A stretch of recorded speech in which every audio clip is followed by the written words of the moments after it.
মুখ্যমন্ত্ৰী ডক্টৰ হিমন্ত বিশ্ব শৰ্মাই পশ্চিমবংগত নিৰ্বাচনী জনসভাত গৈ কিছুমান মিছা কথা কৈছে। আমি তাক গৰিহণা দিছো। তেখেতে কৈছে যে অসমৰ মুছলমান 35%, তাৰ ভিতৰত 30% বাংলাদেশী মুছলমান। গতিকে বাংলাদেশী মুছলমানক বিৰুদ্ধে তেওঁ কিছুমান আপত্তিজনক মন্তব্য কৰিছে।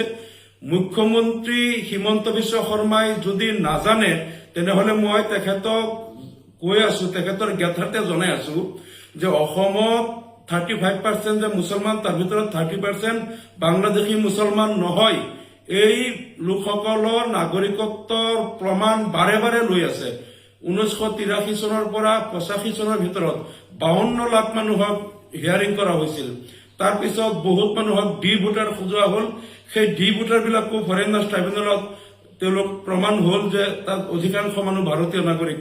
এই লোকসকলে আকৌ এনআৰচিৰ কাৰণে আবেদন কৰিলে তেওঁলোকে লিগেচি আৰু লিংকেজ ডকুমেণ্টৰ জৰিয়তে তেওঁলোক ভাৰতীয় বুলি প্ৰমাণ হ'ল।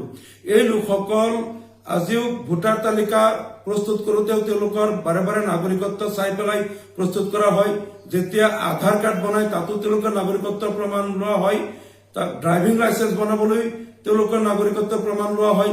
পান কাৰ্ড বনাবলৈ, বেংক একাউণ্ট খুলিবলৈ এই মানুহবিলাকে একোজন মানুহ 20 বাৰ, 30 বাৰ, 50 বাৰলৈকে তেওঁলোকে নাগৰিকত্বৰ প্ৰমাণ দিছে আৰু তেওঁলোক ভাৰতীয় প্ৰমাণ হৈছে।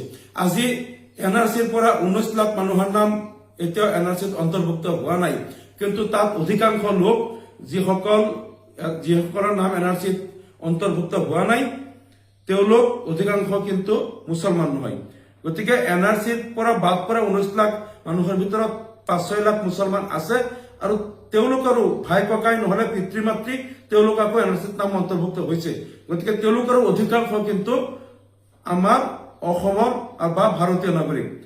আৰু মুখ্যমন্ত্ৰীক আৰু এটা কথা কৈ যাব বিচাৰিছো যে এই মিছা কথাটো বহুত দিন আগৰ পৰাই কৈ থকা হৈছে যে অসমত মানে লাখে লাখে বাংলাদেশী আহি আছে, অসমৰ জনগাঁথনি পৰিৱৰ্তন কৰিছে।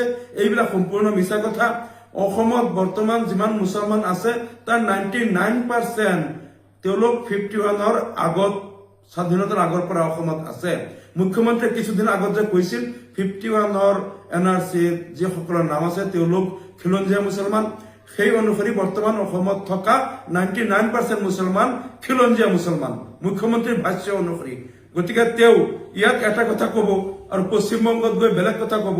এনেকৈ অসমৰ মুছলমানক মিছাকে অপবাদ নিদিবলৈ আমি মুখ্যমন্ত্ৰী হিমন্ত বিশ্ব শৰ্মাক সকীয়াই দিছো। আৰু অসমৰ মুছলমানৰ বিৰুদ্ধে এনেকুৱা মিথ্যাচাৰিতা আগতেও আমি দেখিছো হাৰিয়ানা বা কেতিয়াবা উত্তৰ প্ৰদেশ বা দিল্লী, বিহাৰ বা বৰ্তমান পশ্চিমবংগত নিৰ্বাচনী সভাত গৈ অসমৰ মুছলমানৰ বিৰুদ্ধে মিছা কথা কোৱা আপুনি বাদ দিয়ক। কোনো ৰাজ্যৰ মুখ্যমন্ত্ৰীয়ে নিজৰ ৰাজ্যৰ নাগৰিকৰ বিৰুদ্ধে অন্য ৰাজ্যত গৈ মিছা কথা নহয়। ভাৰতত একমাত্ৰ মুখ্যমন্ত্ৰী হ'ল আমাৰ ডক্টৰ হিমন্ত বিশ্ব শৰ্মা ডাঙৰীয়া। তেখেতে নিজৰ ৰাজ্যৰ নাগৰিকৰ বিৰুদ্ধে গৈ পেলাই অন্য ৰাজ্যত গৈ মিছা কথা কয় আৰু অসমৰ মুছলমানক তেওঁ বদনামী কৰিবলৈ গৈ অসমক বদনাম কৰে। গতিকে আপুনি নিজৰ আত্মসন্মান বা নিজৰ পদমৰ্যাদাৰ ফালে চাই অন্ততঃ এনেকুৱা মিথ্যাচাৰিতা পৰিহাৰ কৰক। আমি আপোনাক অনুৰোধ জনাইছো। ধন্যবাদ।